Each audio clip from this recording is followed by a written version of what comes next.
Welcome to Ten Talks Podcast. I'm your host, Andrew. This is my co-host. Alex, good to be here. We're diehard Tennessee fans, first and foremost, but we love all sports, everything, baseball, soccer, NHL. Pretty much whatever's relevant, whatever's going on in the sports world at the time, we'll probably Major try to cover. Yeah. major news like NASCAR. I mean, hell, even golf. Yeah. Uh, but just mainly Tennessee sports-wise. Obviously, that's. 63 days away from the first kickoff against UTC. I'm ready. Oh yeah, man, I feel like around this time, everyone starts getting ready. They're just it starts getting hot. Like Yeah. I'm not even. I mean, Yeah. it's just against UTC, so, but still though. But still, I mean, just the atmosphere, just the time. It's just like it's football time again. You know what I mean? Like college, everyone around the country is just hyped for it. And pros, even pros. Yeah, I'm about to say pros. I mean, I think we're just really like a month away, maybe a little bit over a month until like the Hall of Fame game for preseason. Yeah. So everybody's gonna. I mean, I'm ready to watch some of that. I mean, it's not. You get to watch the up and coming talent from that, and Yeah, for sure. and then before then, you even got some games of like a week or two before the Tennessee kickoff, week 0 as they call it, that they play in. But before we get too much into football and stuff like that, let's talk about the What's fresh? number one team in the country. Yeah. Tennessee hasn't been able to say that in a long time. Yeah. The Tennessee Volunteers baseball team winning the first national championship, first time they made it to the World Series since 1951. And then also we can talk about Christian Moore a little bit too. Wait, when's the last time we won? What do you mean? Last time we won a championship? Not 2009. Like a championship for any sport? No, baseball. Baseball? We never won it. That was our first, wasn't it? Yeah. Last time we even went to the championship game Was that 1951. Wow. Yep. So no matter what, Texas A&M, that was their first time. I'm pretty sure that was their first time making it to the championship game. We've only made it once. Yeah. So and then they never won it. So right. Who was our opponent? Do you remember? No, I do not remember. Were you alive? I was like 40 years before I was alive. So, but no. No, that was awesome though to see that. I was about to say, yeah. I mean, I went down. I made a trip down to Omaha. It was a unique experience. I wish I could have went. Yeah, I mean, I would recommend going if you're just a baseball fan. Oh yeah. Just go to Omaha. The atmosphere is probably awesome. Yeah, it's awesome. Like there's so much stuff to do for kids every age. If you're elderly, you can also go watch baseball. The ticket prices were kind of outrageous, but I just think it's because the two fan bases, Tennessee and Texas A&M, are hungry for a championship. Yeah. And I think they're going to travel. Yeah, so they're all going to show up. Yeah, I mean, it was about 50-50. I was looking, I was watching, and I was like, honestly, I mean, there's a lot of A&M there. It was split pretty evenly, I'd say. And I'm going to say this about Texas A&M fans: they're about like us in a way. They're passionate, they're loyal, and when I was talking to them, they do have some obnoxious ones that drove me nuts. I mean, Tennessee. I mean, every fan base has them. Oh yeah, we got them too. Yeah, I mean, we're worse on social media than probably they are. Actually, no, probably too. We are. But I mean, they're both like they have their obnoxious fans. Like the first day I was down there, I had this woman kept on bumping up against me, like trying to push me out of the way. A&M. Yeah, because I was in the standing room only area, and I felt like she was trying to push me, and she was like trying to push, and I just stood my ground. But anyway, I mean. Were you just like, I'm not moving? I'm not moving, no. I was like, I know your team's whooping our butt right now, but I am not moving. I was like, your team's whooping us right now, but yeah. we're going to win it all. Yeah. So that's what you were thinking. Yeah, but I mean, like I said, it was an awesome atmosphere just to go down there. I mean, like I said, hell, there's other fan bases going to the game too, just because. Did you see other teams being repped there? Yeah. Who else? Well, they weren't really wearing their team jersey, just talking to fans. Oh, okay. I didn't know. That's one thing that's just like freaking awesome about the whole area. Everybody was talking to each other. Everybody was kind of friendly. But I was talking to this one people from West Virginia. Their son had a baseball tournament in Omaha, the Little League baseball tournament. And where's that? Or I mean, it's played in Omaha too, but not at the. There's a lot fields. of state. Okay. Yeah, there's fields everywhere. But that's what's so cool about it. I mean, they were talking about it. They're like, yeah, we usually do this every year. Come my son has a tournament, and then we go to the championship games every year. And I'm like, dude, that's freaking awesome. Yeah. Just to go to experience it. Like I said, if anybody ever has a chance, even if Tennessee's not in it, just go and watch. I mean, it's a pretty good atmosphere. Good to see. There's not a bad seat in that park. The tickets were, like I said, were expensive this time around just because Tennessee and Texas A&M fans were we're hungry. I don't think you'd get that from pretty much anybody else, but yeah, and then I mean, if you want to drink, there's a bar right across the street and get Jello shots, $5 Jello shots. Oh, they weren't selling in the stadium. No, well, they had beer inside the stadium. I was about to say that'd be weird if they did. Had beer. They had beer inside the stadium, but I'm just saying, if you want to go to a bar and get some Jello shots, did you see the Jello shot challenge? There's a Jello shot challenge at Rocco.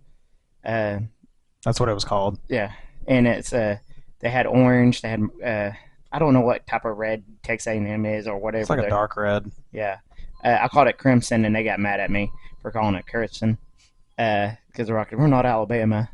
Yeah, they're a little darker than Alabama. They are just not a little bit, but I think it's a lot darker than Alabama. But anyways, they had those for school color shots, Jello shots. That's cool though. And if you had to pick what team you rooted for, Tennessee obviously won the Jello shot challenge. We had 38,000 Jello shots bought.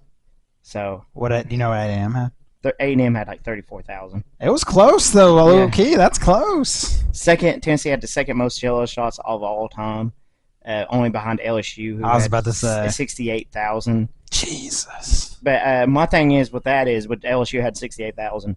A lot of people said they had like a lot of businesses calling in, like, "Hey, we're gonna buy this many, buy this many, buy this many." So that's my understanding with all that.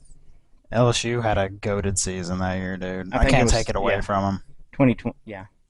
Oh yeah, but on the other hand, just talking about my experience about that. But the games overall, I mean, the first game obviously sucked.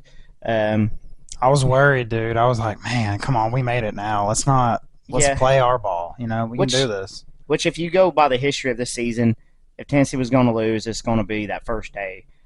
Nothing. The pitcher that day, Stamos, he's a starter. He usually only gets you 3 innings out of him, but here lately he was only getting 1 inning out of you, or that you can get out of him. Mm-hmm. But they had their ace starting. Our ace started Drew Beam on Sunday, sorry. And then our third day pitcher is always the best. So, yeah, I guess we never really lead it off with our best pitcher, did we? No. Which other teams against us would. Yes, and that's one thing everybody was kind of complaining about. It's like, why wouldn't we change our pitching up? I'm like, don't change what you've been doing all season long to get you to be the number one team. And I remember in years past, Tennessee's they used to switch it up in the postseason, and people get mad, like, why you change it up? You're ruining it. And then this year they're like, oh, change it up. No. Keep what you got you here. Yeah. And win it, and then, well, obviously it worked. If they get a game on us, they get a game, but we got our best pitchers coming up. But then again, like, what if your third day starter, or what if you win that game? I mean, we about came back. Yeah. We were literally. They about came back, too. That last game, were you nervous? I was like, oh, no, here we go. Well, they also, so quick, I don't know if you saw this. I think they missed a home run. What do you mean? Tennessee had a home run, and they missed it. What are you talking about? There's when Tears hit that home run where that guy dodged it and touched the plate. Oh, that should have been a home run. Oh, I got you. Yeah, but you can't hardly tell.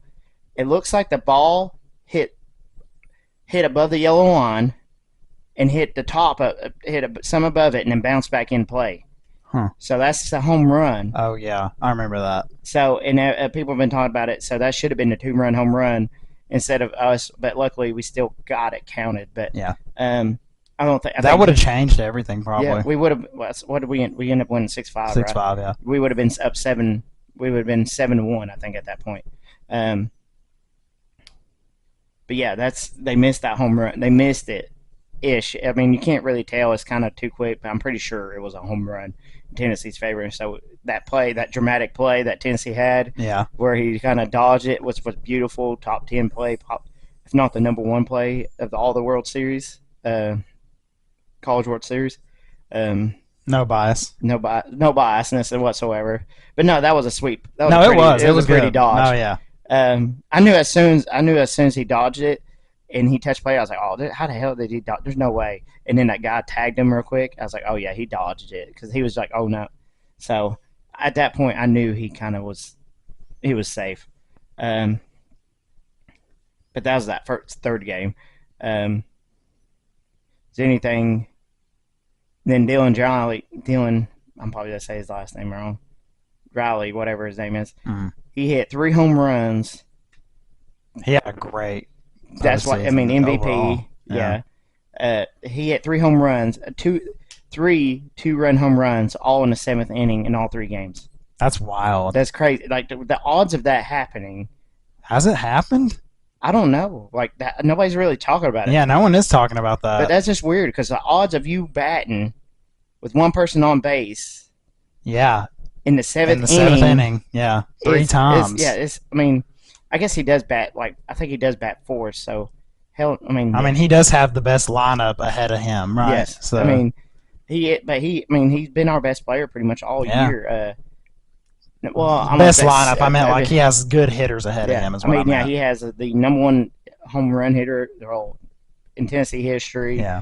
But heck, all of them. The whole lineup from 1 to 9 this year. No, we had a good lineup there. It sucks because a lot of those. If not all of them, I know one of them for sure. The freshman is coming back. But that dang team. Was this even our best team though? You think?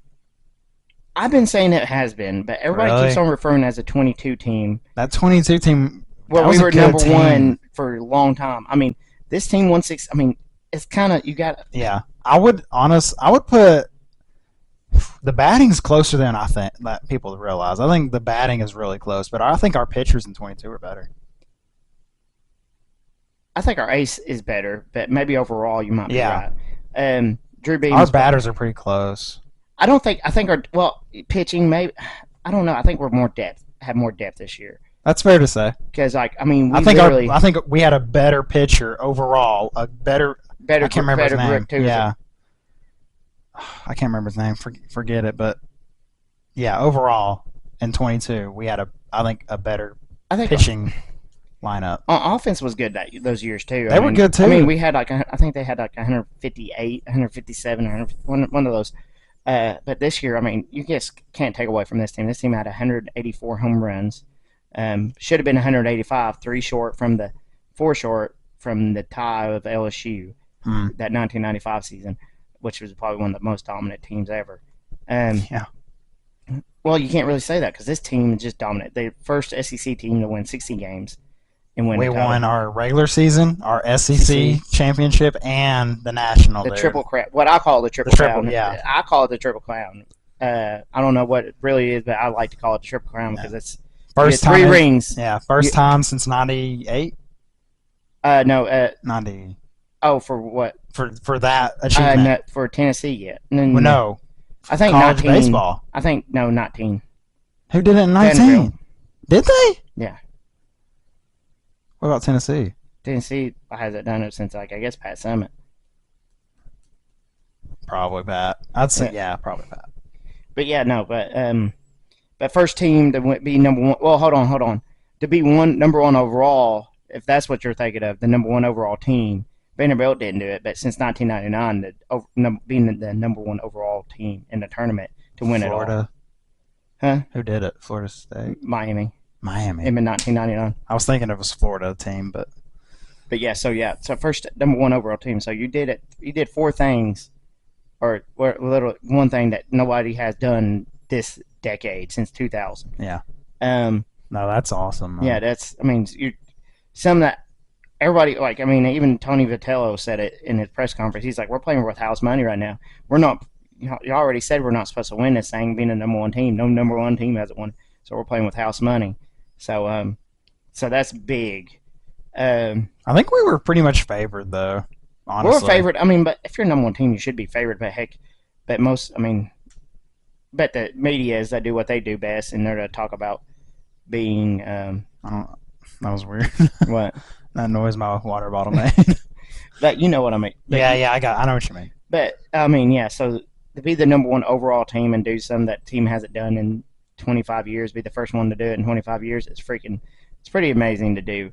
And first time since, we have, and win the Triple Crown because that's what we talked about a lot, just talking back and forth. Yeah.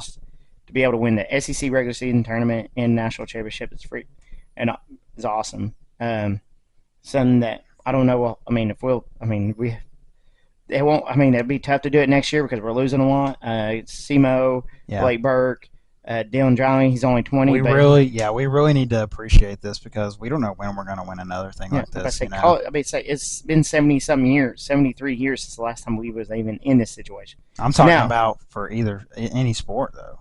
I mean, I agree with what Peyton Manning said and our athletic director White said was that this is just the first of many. I mean, we're recruiting well in basketball, we're recruiting well in football. I hope baseball. I mean, I think we'll get a lot of transfers in. So, but you're right. We do need to appreciate this more, and I think we, as a fan base, we are. The parade, it was crazy. It was. I wish I could have went. It was awesome.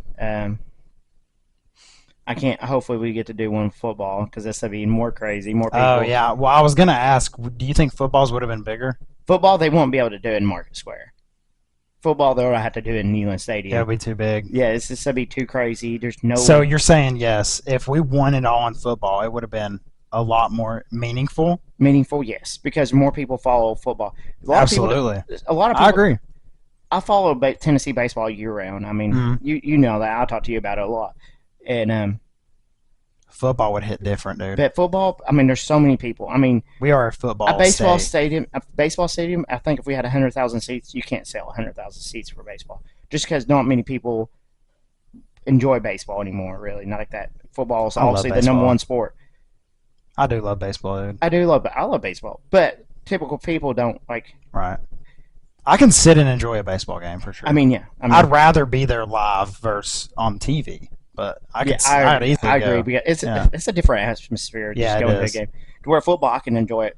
I'd rather go to the game in Neyland, but if it's away, I can enjoy it on TV. I can enjoy it on TV as well. Well, baseball games too, but it's kind of slow on baseball games on TV. I get it, but yeah, I think. But yeah, it would have impacted a lot more if football won. Yeah, I mean, you'd have to do it in Neyland Stadium. You'd have to, because there's no way you're to do what they did. I mean, they had it down on Gay Street to Market Square. I just think it'll be hectic. You would have to do Cumberland Avenue or now Neyland Drive or something. Yeah. That's how crazy it would be for football. Basketball, I don't know if basketball would be about the same too.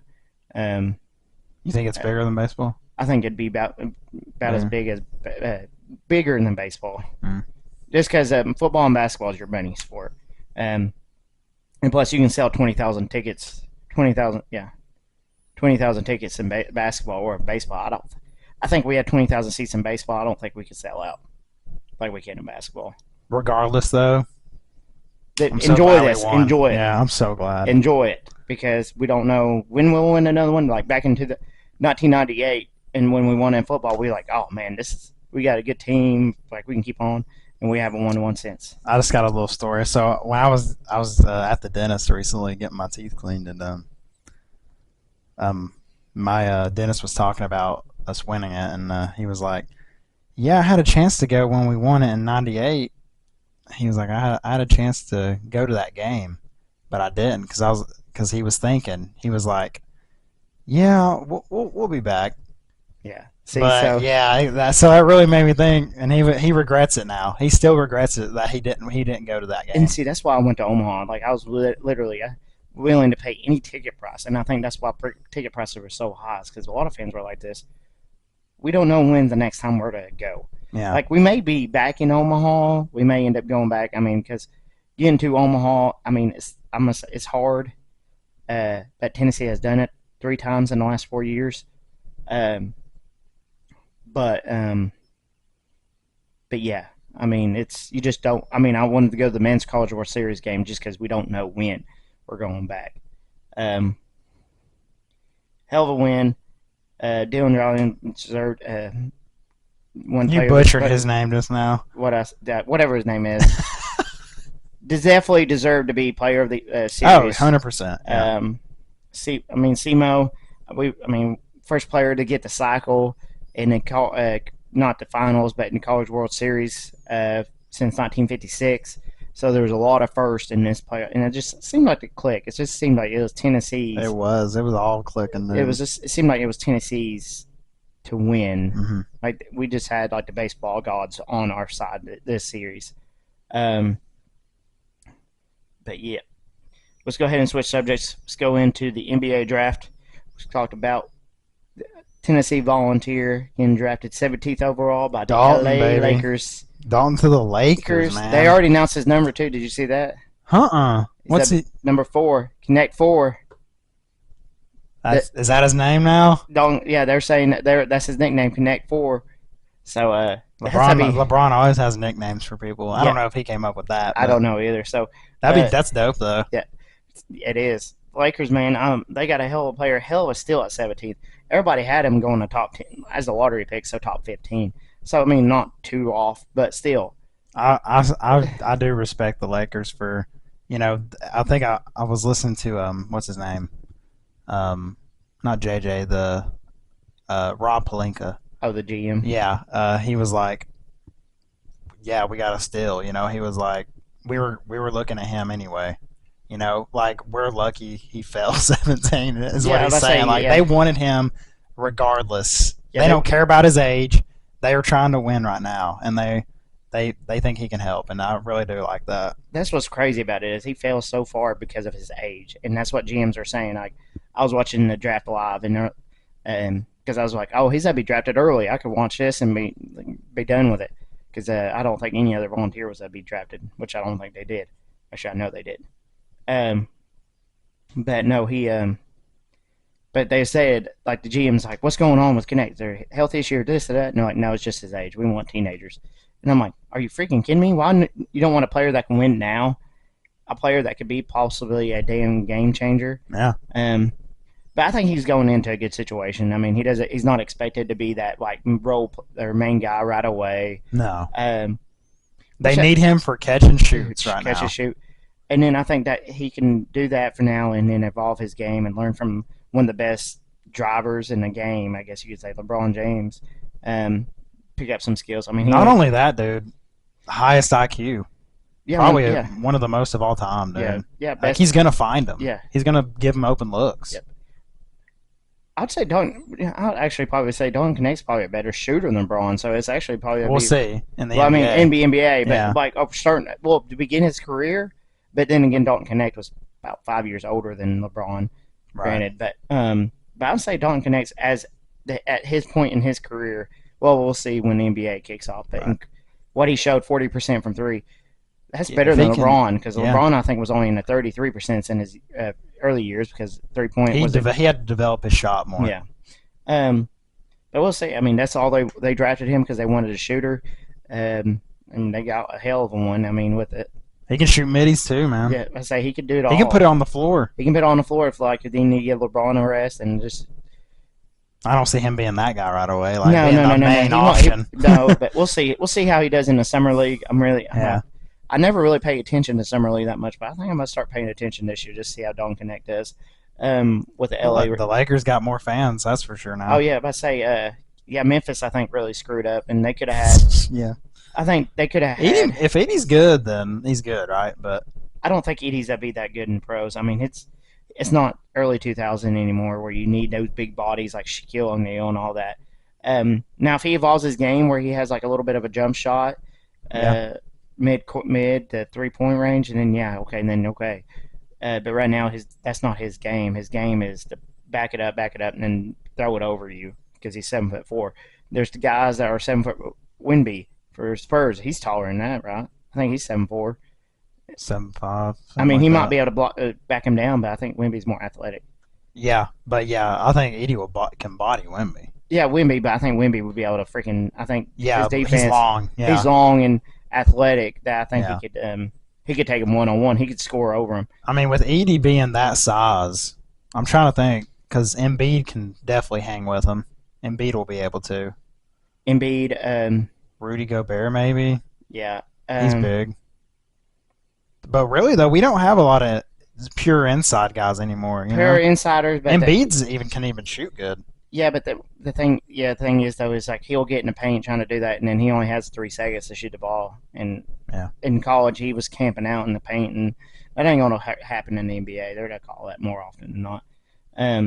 You'd think at least. But overall, yeah. But yeah, 80 number 9. That was like I think. I mean, if he was one, if they, my understanding, they was wanting a center. They had a different center in mind that went earlier.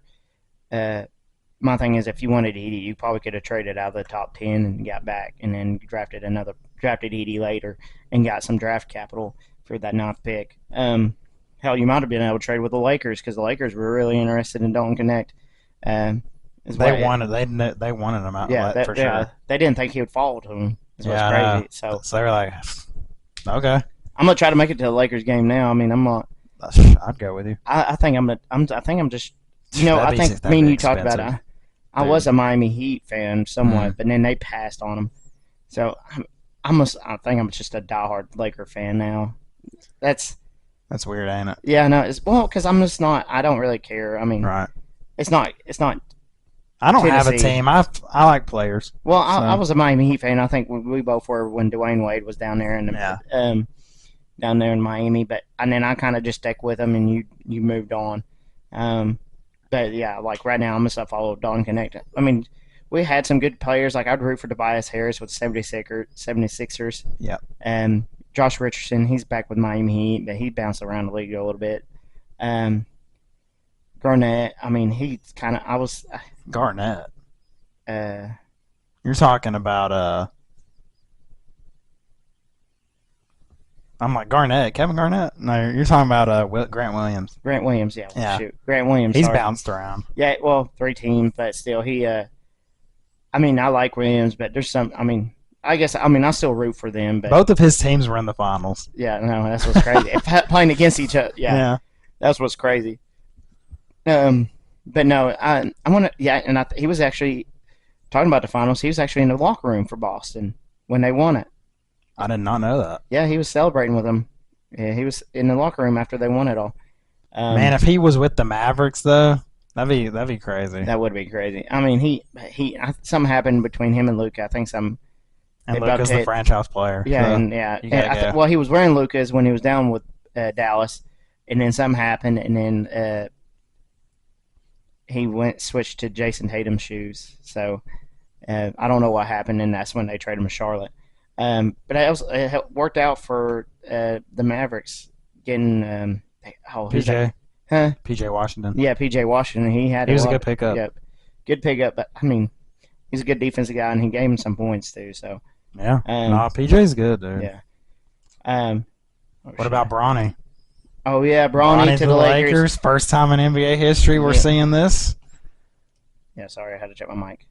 Did it turn off? No. I hit buttons and I was like, oh crap. So I had to make sure it didn't change anything. Yeah, but yeah, we're witnessing history. So yeah, first time in the NBA history that a father-son duo played together. I mean, it's not yet to happen, but we're just assuming. I mean, he's probably going to sign a 2-way contract. Yeah, and he's 2-year. You say a 2-year or 2-way? 2-way, where he's playing the D League and G League. Yeah. G League. Sorry. Yeah. D League. What's D League? Is that a thing?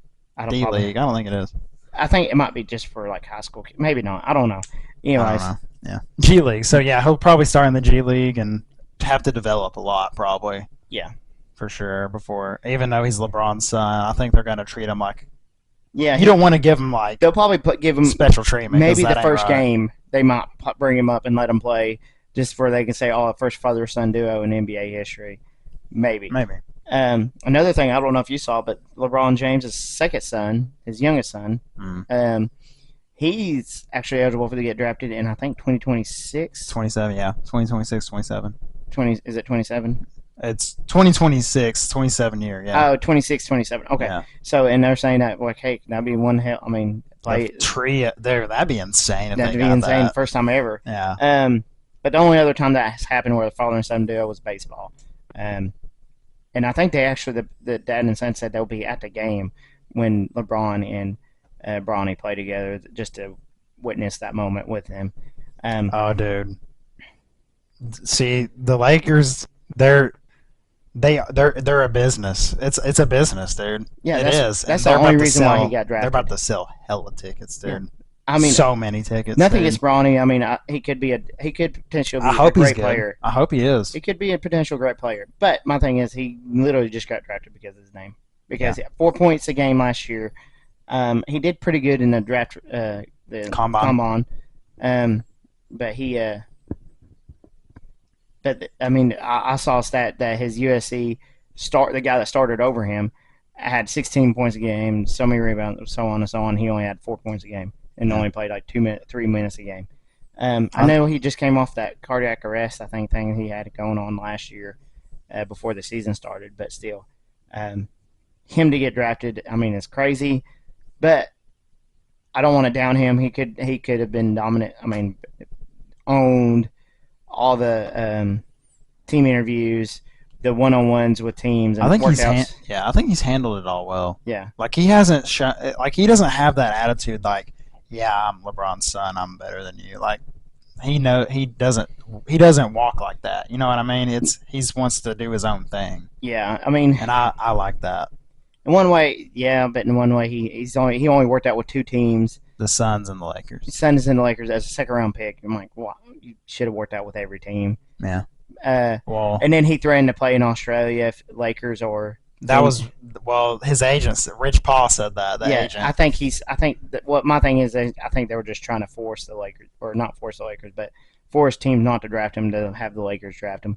Which, I mean, it works out. Which again, they're trying to make money. Yeah, that'll make money. I think Bronny will definitely have a chip on his shoulder because everybody's just saying that he's drafted because his daddy, so he'll try to show up and show out. I mean, he's trying to shorter. I think he's only 6'1". 6'1". His younger brother is actually taller than that. He's 6'3", 6'4" now. So, and they're saying he's got to be better. So, I think so. We'll see how that happens. And I mean, congratulations to Bronny James. I mean, getting drafted. Absolutely. I mean, that's a fleet in itself. I mean, there's only like 60 draft picks a year or something in NBA. And I really do hope he is good. Yeah. Like we don't expect him to be like LeBron, right? No, we don't expect him to be that. No, nobody should. And plus, it's like somebody else said. I mean, LeBron was able to get hit. I mean, in a way, I get it. LeBron was helped. I mean, Bronny got drafted. LeBron helped a little bit for him to get drafted. Michael Jordan's sons never got drafted, so. But they didn't prioritize basketball, did they? They did at first, and then they kind of quit the team. They went to UCF for a few years. But yeah, no. I mean, still though. I mean, I think he'll have time to develop. They're not to expect him to come in the league right away, Bronny. Not like they're to expect Don Connect to tribute right away. Right. Don Connect's way more experienced. Oh yeah, he's way more experienced. Way older. Bronny. He's probably about 4 years older. And let's see. But yeah. Then Don Connect should be the better player. Don Connect should be the better player. He's taller. He's a little bit older, more experienced. Shoots. I mean, he was our primary scorer. Yeah. And we got to the Elite Eight with him. You know what I mean? And he still put up over 30, didn't he? Yeah. I'm about to say he had over 30 points a game. And my thing is, if we just had a big man that would dominate it, like that way could stop Edie, we would have won. But also, like I said, first and foremost, I wanted to definitely congratulate Don Connect being drafted 17th overall. The steal. LA Lakers steal, and hopefully rookie of the year. We'll see. I mean, that'd be wild. That'd be crazy. Yeah. I mean, like he should get a lot of looks. We'll see. I mean, you got Anthony Davis and LeBron down low. I mean, they could shoot the three, but I mean, no, they can shoot good. But he's probably they'd be, if not maybe behind Austin Reeves and Russell, if Russell opts in. But they're saying I think he is. He's probably gonna be either like out of 6th, 7th. I don't think he'll be 6th. I think he'll be like. He might be the 6th player off the bench. Who's 6th? Who they got? They got Cam Reddish. They got Rui. If Rui doesn't start, because Rui can start, honestly. I'm trying to think who their depth is. They got Jackson Hayes, which he's more of a power forward, but I don't know. But, yeah, we'll see. I mean, there's time to. I mean, I wouldn't be surprised. We'll see if he does come off. I mean, he could come off to be the 6th man. You don't know. That could. I wouldn't be surprised. I mean, honestly, they drafted him 17th, and he's supposed to be. I mean, how many lotto picks are usually starters, right? Yeah. I mean, it's really. I mean, we'll see what he does. I mean, they're for sure gonna want to see him and LeBron on the floor together. Yes, and I think I don't think him and Austin Reeves will be on the court. I mean, they could be on the court at the same time because they're pretty much the same player. Yeah. In one way.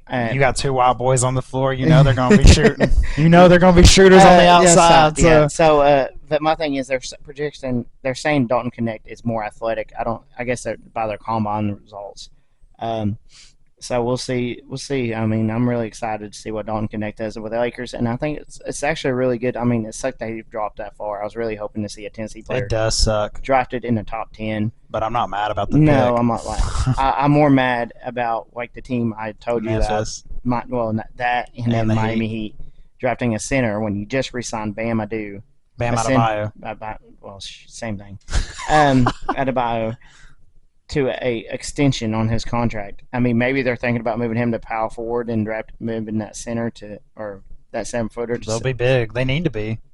And then maybe, I think that's been like to Miami's credit though. First of all, their staff is incredible. First of all, they met Pat Riley, Eric, like the whole staff. Like they build, dude. They know what they're doing. They know what they're doing, and also now thinking about it, I get it why they kind of didn't. They got Tyler Hero. They got a shooter. They do need a little bit bigger size. Size, and that might be why. But I mean, like I said, they had Tyler Hero. They also who's their point guard? Cam Martin's gone. Not Cam Martin. I know who you're talking about. But anyway, so they really need. Lowry, they really need a bench. Yeah. Even if they don't start that center, I mean, hell, if he comes off the bench for Bam, give Bam a break. Yeah. So, and he's a little bit bigger than Bam. Yeah. One thing I kind of skipped over was what I'll be done with the NBA for now. One thing I do want to talk about is Texas A&M coach. After the game on Monday, after the national championship game, was asked about leaving to go to Texas. Before Texas even fired their coach, before anything really happened. No, Texas fired their coach. They already fired him? Well, he was fired, yeah. He already before the national championship, at the final game. That would be disrespectful if they didn't. Texas. Yeah, if they didn't, if their coach was still there. Yeah. Oh yeah. So anyway, Texas A&M coach was asked about the job at Texas, and he was like, he kind of was disrespected. He felt disrespected, and it's like, I know you had to ask this question, but that's kind of, he's like, I'm just focused on this game, whatever. And he kind of like dropped the mic and I'm trying to win a championship right now, dude. Like, well, it was after the game, so the game was over, and he was upset. Oh, this was after they lost. Yeah, after they lost, they asked him about it, and he's like, "My heart's here in Texas A&M. I left my family to come down here, this and that." And then, not even 24 hours later, accepted the job for Texas. So probably more money, right? Probably. I mean, maybe. I mean, Texas A&M doesn't have too much less money than Texas does. How far off are they? Do you know? No, I don't know. But I know they're in different cities. But definitely, I mean, yeah. But no, everybody kind of said everybody was mad at him, saying, "Oh, you're a POS. How you gonna, like, less than 24? I mean, yell at it. Pretty much went off on a reporter, and then end up doing what he asked you to do, anyways." It ain't as bad as Lane Kiffin, though.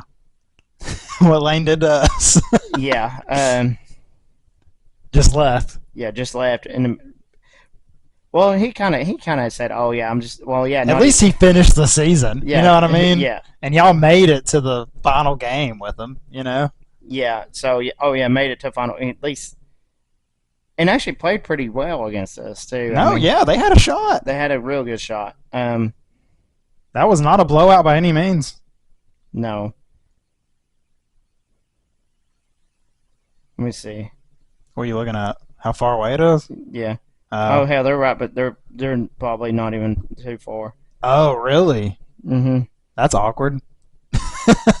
He'll be in the same. He ain't even got to move. They'll be in the same spot. I thought they'd be in different like areas. I don't know anything about. Well, Texas. hold on. They're about 2 hour difference. Oh, so no, they'll have to move. Yeah, unless they were right in the middle, an hour. So he pretty much, and then a story came out. He came out and told a story today about before regionals. the first game of the tournament, he came out and said that, or he said that he had a meeting with the athletic director, and the athletic director said, "Are you frustrated, or is something going on, or whatever?" Asked him what was going on, and he said that he's like, "I'm just frustrated that the stadium renovations and all this and that was kind of taking his time." But he's like, "No," he's like, "I'm going to be here," and he's like, "Well, if you're not happy here, you can leave." Who said that? The athletic director at Texas A&M to the baseball coach.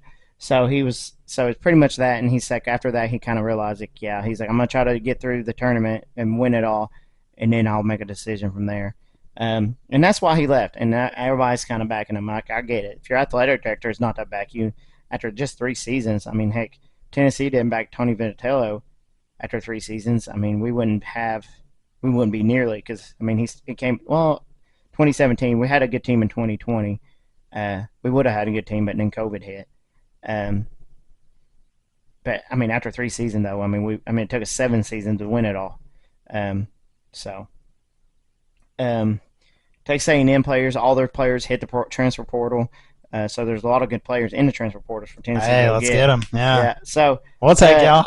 As I was talking about earlier about Tennessee losing a lot, we could possibly get a lot in the transfer portal, and a lot of these players may come to Tennessee. I mean, that'd be crazy if they came to Tennessee, dude. I mean, that'd be kind of. We'd probably go again. You know? I mean, let's say, yeah. I'm about to say that I kind of have that feeling of oh shoot, Kevin Durant vibes where joining the team that beat you. Yeah. So, but no, I mean, but players that do but they got to do what's best for them. Their coach is leaving, so why not? They should have the chance to leave too. But I just wanted to get back to that Texas A&M coach leaving, going to Texas, even though he said he wasn't going to leave. And they're going to be bitter rivals. They're going to be playing each other because July 1st starts. Texas A&M and Oklahoma are joining the SEC officially July 1st. So that's going to be big. And that's no, you're talking about Texas and Oklahoma, not A&M. A&M's already SEC. Texas A&M. You said Texas A&M. Oh, I meant Texas and Oklahoma. Yeah. That's what I meant. If I did, my bad. But no, Texas and Oklahoma joins July 1st. So finally official. We've been hearing about it for 2 years now. I think maybe just it's been 2 years. This season's gonna be crazy. The football season, baseball. I mean, everything's gonna be crazy. I mean, I think the SEC is the only conference still that's going to be regional in a way. I think Texas and Oklahoma joining the SEC is only going to help Tennessee out in a lot of sports. Because now we can go into Texas and recruit Texas players and be like, hey, we'll play Texas A&M, we'll play Texas. So if your family wants to see us, you can. So that helps Tennessee out. I mean, we still get California kids anyways, still. But like the Big 10 and Big 12 or Big 10 where they're going, they have coast to coast players. They got Oregon. Yeah, they're getting Oregon. The Big 10 they're getting Oregon. They're getting a bunch of other teams too from the Pac-12, which the Pac-12 is not even non-existent really anymore because Colorado's joined the Big 12 too. Big 10. No, Colorado's Big 12. Sorry. But Oregon's joined the Big 10, and I can't remember who all the other teams joined the Big 10. Maybe Stanford. I can't remember, but a lot of that's going different ways. Speaking of Stanford, I don't know why this is like so off topic. I'm sorry, but did you know that Stanford's women's basketball coach passed Pat Summitt this year for most wins? No, I did not know that. Yeah. The thing, if Pat Summitt didn't have, I think she's only won it 3 times to Pat's like 8, but still, it's still. I think Pat won it 8 times, right? Yeah, she won 8. Yeah. But still, I mean, if Pat Summitt never had... Pat has a better record, but she's been coaching longer. That's what it is. Well, and also, yeah, I think probably back when Pat first started, back in this, I mean, heck, what was it, 60s, 70s? 80s, maybe. They didn't play as many games as they do today. But Pat, I mean, still, I don't give a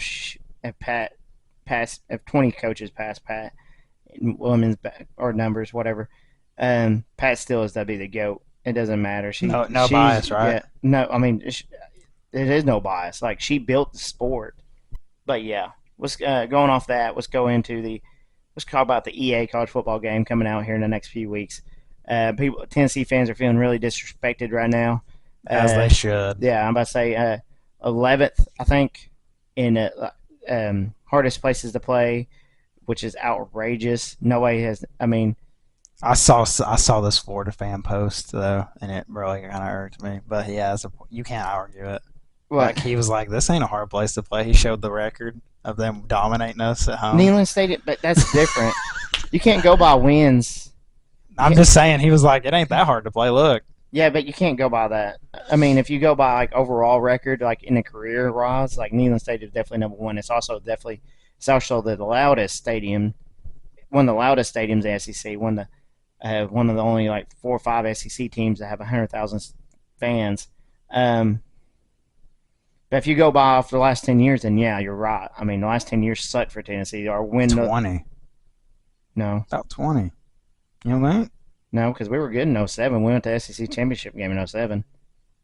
Yeah, we also still had, 4 losses. And we only had like 2 or 3. Yeah, we had 3 losses, but we lost. I mean, if you count the SEC, we lost. Actually, yeah, it was actually 4 because we lost the SEC Championship game, and then we lost the bowl game. Yeah. We lost to Penn State. But, I mean, I'd say the last 17 years been really bad, worst 17 years span, probably one of the worst 17 year span in Tennessee history. And then Florida's just gotten lucky. No, we just can't play Florida. I mean, they gotten lucky. I mean, they had a Hail Mary against us that was just a bad play by Tennessee, and then but Florida's just our kryptonite. Yep. I about to say, but Florida can't really say they're a hard place to play because Kentucky beat them. I don't think they were saying that. They were just saying. I mean, but they were just talking crap about UT. I about to say, if you go over the last 10 years, then yeah. But if you go back over the last 100-some years that Neyland Stadium has existed, then no. We're definitely one of the hardest plays. And I'm about to say, if you don't believe that, you can go by Florida, go ahead. But go by like what players have said, not by what fan bases have said. But if you go by like what the quarterback said for Oklahoma, now he's playing for Tampa. Baker Mayfield, saying one of the hardest stadiums to play in, hands down. The center, he said we couldn't even hear. We was doing a silent count and we still couldn't get it down right because it was just rowdy. So I don't care a crap what other fan bases say. If you go by what the players have said on the field that actually played in Neyland Stadium when 100,000 fans are in the stadium, not against no damn UTC or nobody's, it's a hard place to play. I mean, I don't, like I said, if our record may be shitty, I don't care about that. I mean, when you got 100,000 people singing, jumping, Rocky Top, it's going to be a hard place to play. Look at Alabama. I think if in 2010, did Alabama make the list? Yeah, they're top like 3 or 4. That's just, again, though, that's just their record, I bet. That is. They're going by records, not by overall. Texas A&M was number 1. That's not. That don't make, oh, how? That's because it was just by the wins and loss record at home. Are they that good at home? I guess I just didn't realize it. Yeah, I mean, yeah. So basically, the teams that made it ahead of us have a better win record at home. Yes. Okay. That's pretty much what we were kind of figuring. So Michigan's probably up there. Michigan is, but then again, I agree with Michigan is a hard place to play. Yeah. Just because, I mean, if you play in November, you might get a snow game. Players hate playing in the snow. Or if you Ohio State was hard, which I agree. LSU should definitely be the number 1 hardest place to play. Death Valley. But if you're going by what that Florida fan said, Tennessee destroyed LSU. I think that was at a noon game. Yeah. If it was night, it'd been rocking. That would have been rocking, and that would have been a whole different game. But that's the one thing too. Like you could say that about Neyland too, though. At night, would you say it's more rocking? Yeah, but I'd say a noon game too, but because a noon game for us is a 12 o'clock game. For a noon game for them is 11 o'clock. So, okay. But all LSU fans want to do are drink and eat their jumbo before a game, and so I still don't understand how jambalaya. I still don't know how that game ended up being a 12 o'clock game. That should have been a night game. Oh yeah. But I mean, it helped Tennessee. I still think we would have won. As big we have as we a better dominated, team. We have definitely the better team that year. But if we would have played, if we had that same team against them this past year in 23, like I said, we had all the same players like Hendon Hooker and all them, Jalen Hyatt, it'd have been definitely a better game. Yeah. But we can also say we got robbed on the defense and offense in this game. Yes, because the offense, especially because we didn't even make the top 25. It's a video game, right? But we're still we're salty. Yeah. It's offense. Like, how the heck we were like. I mean, this past year we were kind of lower because I mean the quarterback play was built. We didn't have as explosive of an offense this year, but we still put up 30-plus on Iowa's top 5 defense. Top 5 defense, and they're in the top 10, I think, in defense. I think Iowa. You talking about offense or defense? Defense. Iowa's defense. I thought they were top 5. They may be, but our offense, top 5 defense by the game wise, or top 10, we beat that defense. We didn't beat them. We killed them. Our offense scored 28 points. We ended up winning 35-0. We had a pick 6. And then on defense, we're not even in the top 25, which I kind of get. But our defense is not as good as our offense. We were like top 20 in total defense last year. The only thing that we was bad on was our DBs. We were like one of the worst, or top. I think we're like 50th in pass defense. But rush defense, we were top 10, top 5 maybe. We got the potential number 1 draft pick in next year's draft. And you talking about the recruiter or defense end? Yeah, but we don't draft them. No, I'm saying potential number 1 draft pick for next year's draft. Oh, who? Their defense end, number 27. I know, but what do you mean by like? They're projecting him to be number 1. Oh, okay. They're projecting. They're already saying that. Yeah, they projected it. They're saying that he could have been the number 1 draft pick this year if he could have came out. Wow. Yeah. I hope he's a menace on that line, dude. So I can't think of his name right now. I hope he is a menace. James Pierce Jr. Number 27. He's the one that had to pick 6. He's that'd be that like kind of outside linebacker role, probably in the next level. He's a defensive end for us, but during the Iowa game, we had him kind of doing a lot of things, coming off the edge and covering this flats and stuff. But yeah, they're projecting him to be the number 1 draft pick next year's draft, probably definitely a top 10 draft pick. But yeah, best college athlete. Don't look at that. Anyways. I was looking at it too. I paused for a second. I was like, I mean, but yeah, I guess it's like all 4 teams for people that won like some type of thing in college. All right, so Jaden, yeah, I agree with that. Jaden probably, yeah, Heisman Trophy. But no, so yeah, James Pierce Jr. We got potentially the number 1 draft pick, top 10 draft pick overall. I don't know how they're basing the offense and defensive ratings from, but to pit defense, I can kind of see it, but offense not to pit us in the top 25 is an insult. Yeah, and have Colorado, and I think they had Colorado top 10 on offense, which are they're definitely top 25, which is BS. They're just trying to hype up. What was their record? They were 5-7, 5-6, something like that. 4-6 or 4-7. Bruh. Yeah, they didn't win many games last year. Bruh. It's just because a hype of I don't hate Deion Sanders. I don't either, but that hype died. Yeah, but I say they suck. They were terrible last year. I mean, it's his first year, right? But I get it, but well, hell, his first year he had all those transfers in. He brought his son in. He brought his number 1 recruit in, Travis Hunter. All this is just hype. And he's good though. Yeah, he is good. Travis Hunter and then his son as quarterback, he's decent. I wouldn't say he's probably. I mean, I think he was statting a lot last year, throwing a lot. But yeah, I'll definitely that's what I'm saying. They statted a lot of that crap, or they just added teams in just based off of hype, not really anything. So we can't take this game serious. That's what you're saying. I mean, they said they'll have an update. They'll do an update, and maybe they will see like all the flashback. I mean, I'm assuming it's based off your player's rating. Which I get it in a way. Like, I mean, Tennessee's quarterback's not really proven. I mean, other than 1 game in Iowa, Nico. But our receivers are studding. We got Brew McCoy back. He'll be back. I mean, I know he just come off a broken ankle. But he's been hurt a lot. Yeah, but he's a stud. Yeah. When healthy, yeah. Squirrel White will be back. He's a stud. He's off year, but yeah, he's good. I don't think that's his fault. I think it's a lot on the way Joe Milton threw the ball. And then Mike Matthews, the 5-star freshman that we got coming in, he's a stud, and he showed out in the orange and white game. And then our center, he's probably I'd say probably he's kind of small as a center, but still he probably get drafted in the top fifth round or something.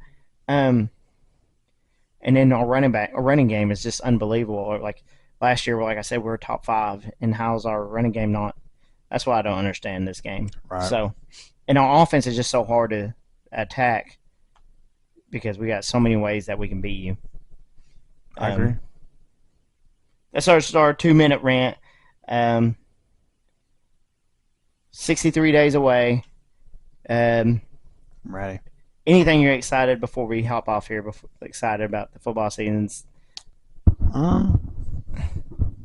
What do you mean? We're 63 days. Here the next couple of weeks we got the unofficial start to college football season. I guess I'm most excited for I just want to see our quarterback play. Mostly, that's what I'm going to be looking at. I mean, who doesn't look at that, right? Quarterback play, Nico. Mm-hmm. We'll see how much he developed since the Iowa game. He played good, but he didn't play his greatest against Iowa. But then again, that's a top 5 defense. I thought he played pretty good. Yeah, like I said, he played pretty good, but there's some throws he could have had back. First game, there are probably a lot of jitters, so we'll see. He doesn't really have a real component. Until the second game, NC State, but that's not a road game. Technically that is a road game. It's in Charlotte. It's Carolina Panther Stadium. Oh yeah. So it's not a true road game. Yeah, it's got to be 50-50. You think? Yeah. Tennessee fans travel well, so it's got to be 50-50. And then but yeah, and then Oklahoma be his first true road game of the year. That's gonna be electric. But yeah, so I'm looking forward to just seeing how. The QB does. I want to see how our newcomers do. I want to see how our receivers play. Our new receivers. Yeah. Yeah, I want to. I'm actually really curious to how our transfers come in, and we got some good defensive guys coming in. Mm-hmm. Hopefully our defense can step up where they've been on weak point. I think if we had a better defense this past year, we would have won a few more games. But still, though, you can't complain about going 9-4, 11-2 the year before, right, when you were going 5-7, 6-6. No, yeah, we got spoiled one year. Yeah, yeah. So, but no, if we can win probably like 8-9 games again this year, I would say that's a win. I would too. Yeah. But all right, guys, thanks you for tuning in. This is our first episode of the first season. We'll try to improve and not be as cringy as we can move on. So we probably won't try to kill each other, especially when somebody doubts my Tennessee team over here. A hater. Who? You? Who have I doubted? Tennessee. Oh, I'm just real. I'm not biased. One of us has got to be non-biased. Shoot, we both can be biased. Nah, but you said, yeah, yeah. All right. No, we'll try not to be as cringes. Like I said, first episode, season 1, 63 days away, football time in Tennessee, national champs in baseball. We'll definitely try to prove every week. Don't judge us off this. And keep tuned week by week. We'll definitely try to improve. All right, thanks for tuning in. I'm the host, Andrew. I'm Alex. Deuces. Later.